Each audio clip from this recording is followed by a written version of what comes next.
And we are back with episode number 2 of Game Time Chat. First off, I want to say congratulations to the Dallas Mavericks for their 122 to 84 point victory over the Boston Celtics in Game 4. I believe they could do it.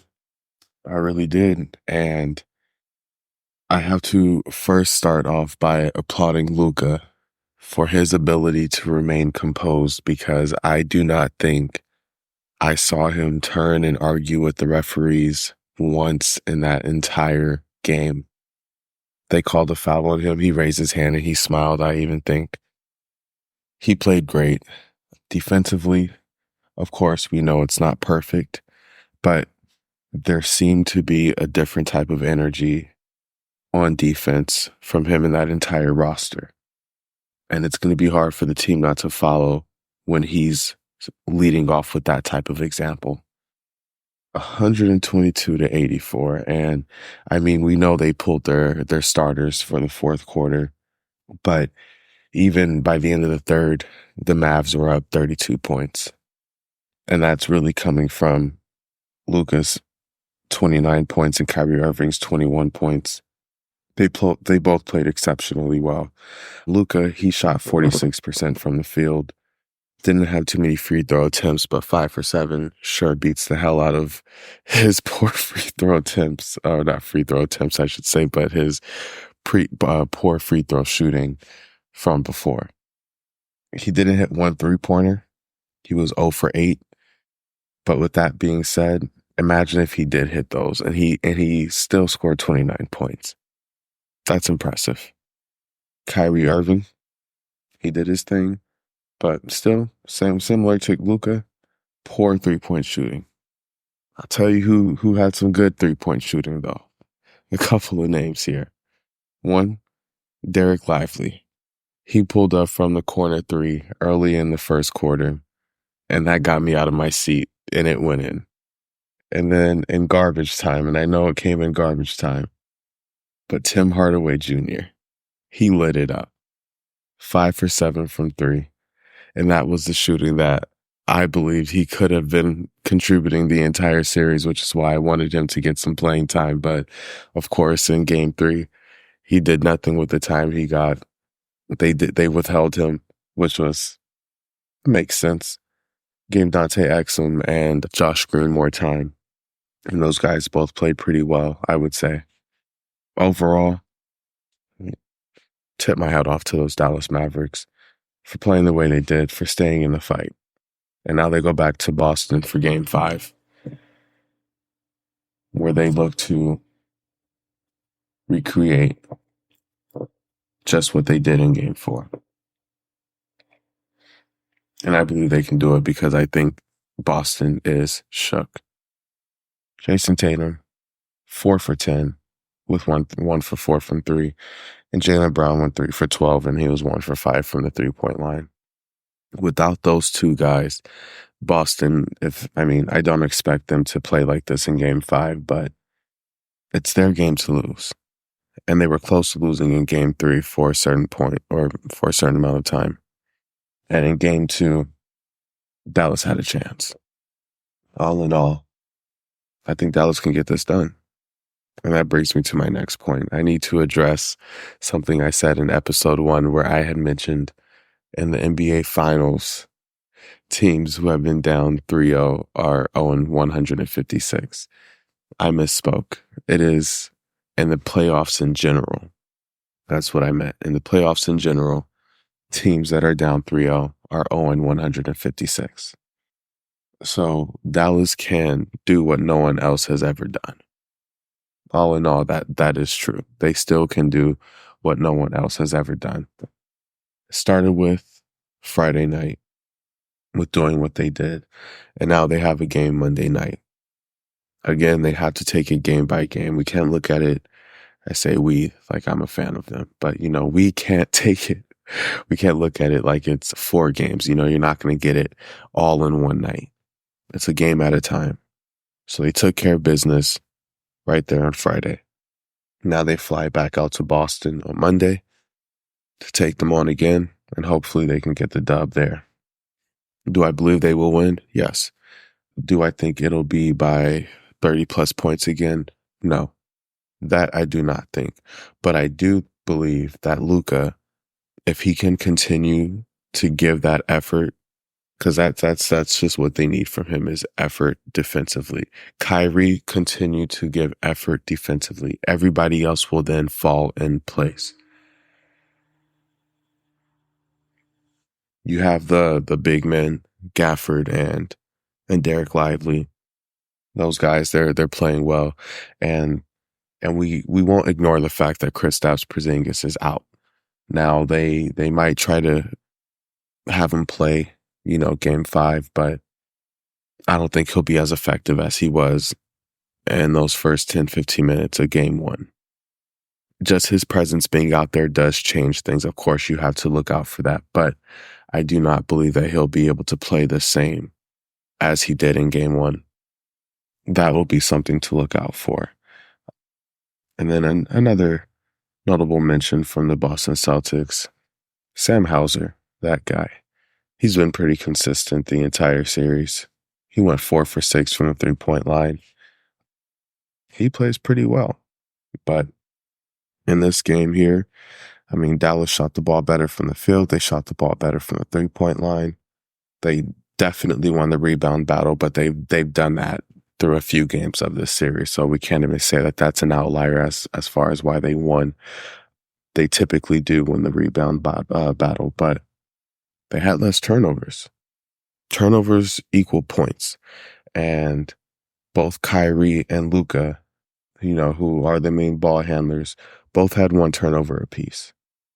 Compared to Luka's 8 in game 1. That's major.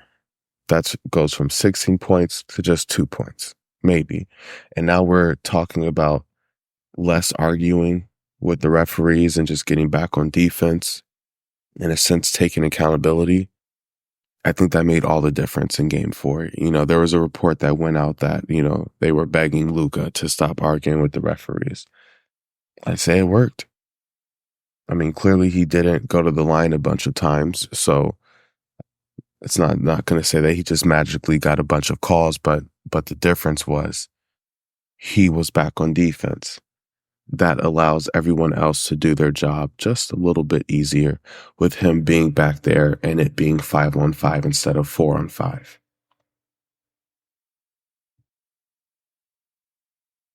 So I hope that they can continue this on Monday and have another successful victory and have that positive outcome and then go back and play in Dallas and get another win. But we'll start with Monday for now.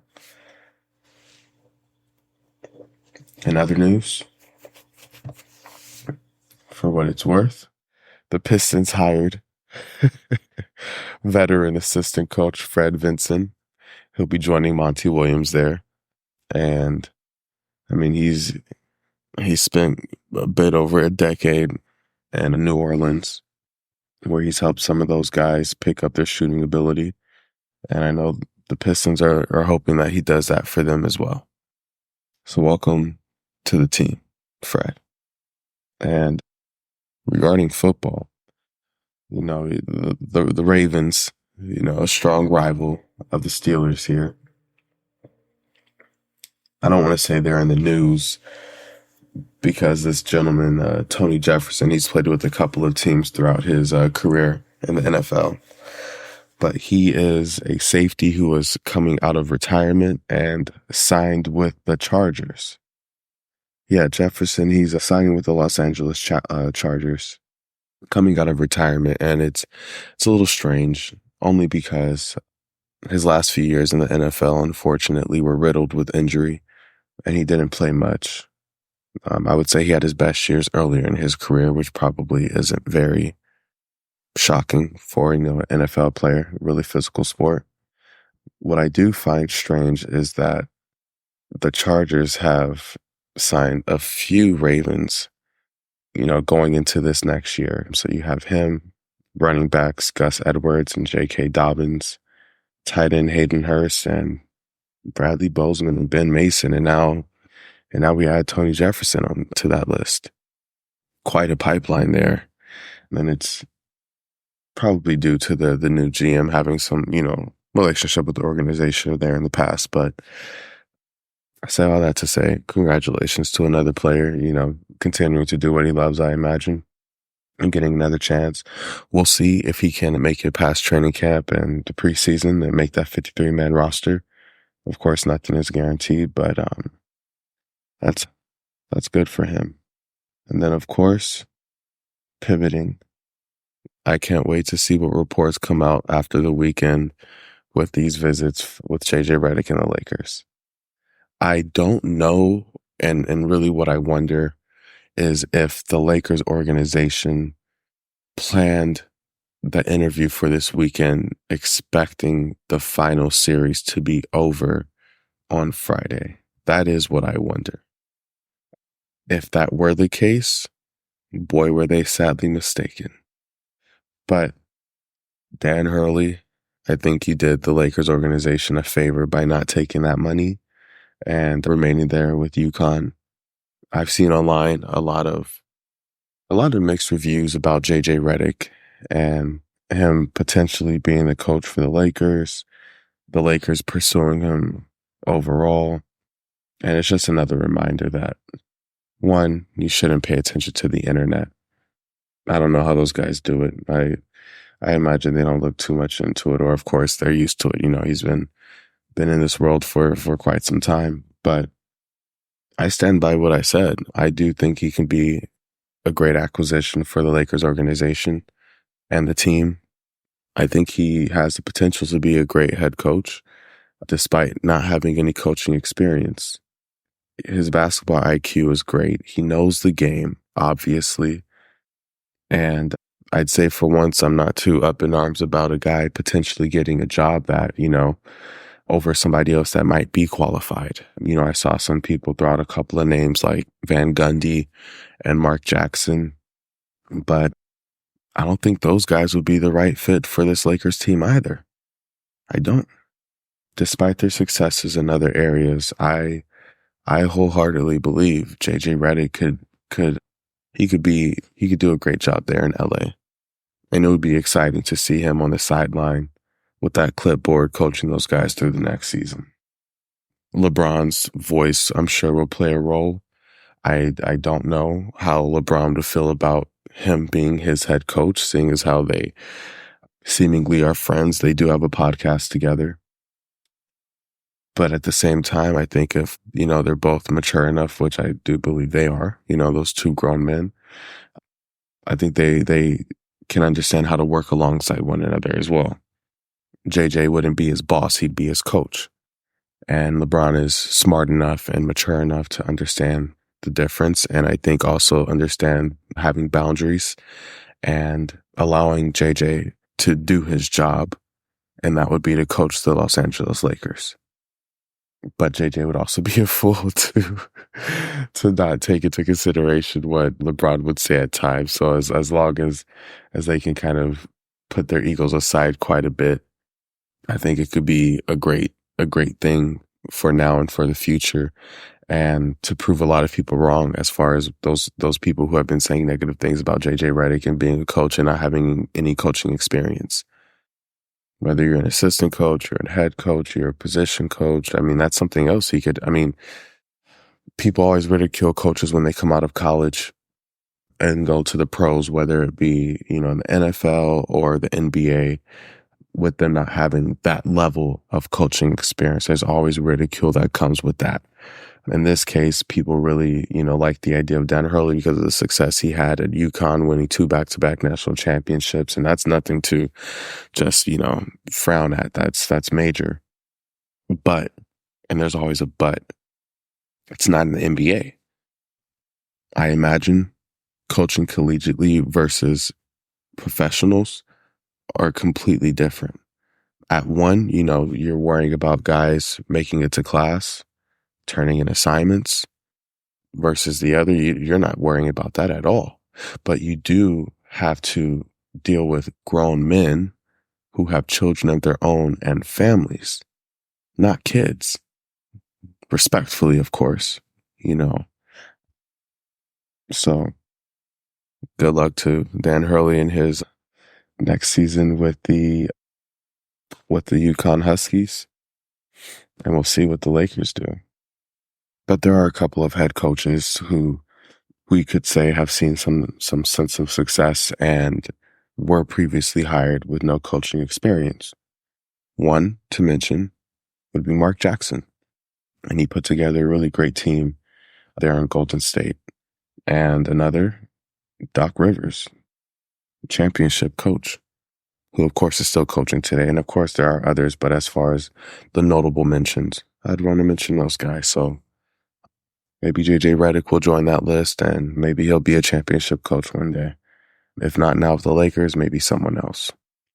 And again, of course, you have guys who have coached for several years and have not seen any success.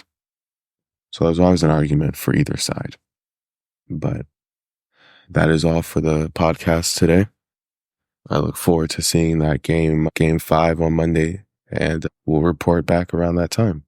You all take care. Oh, and how could I forget? Happy Father's Day.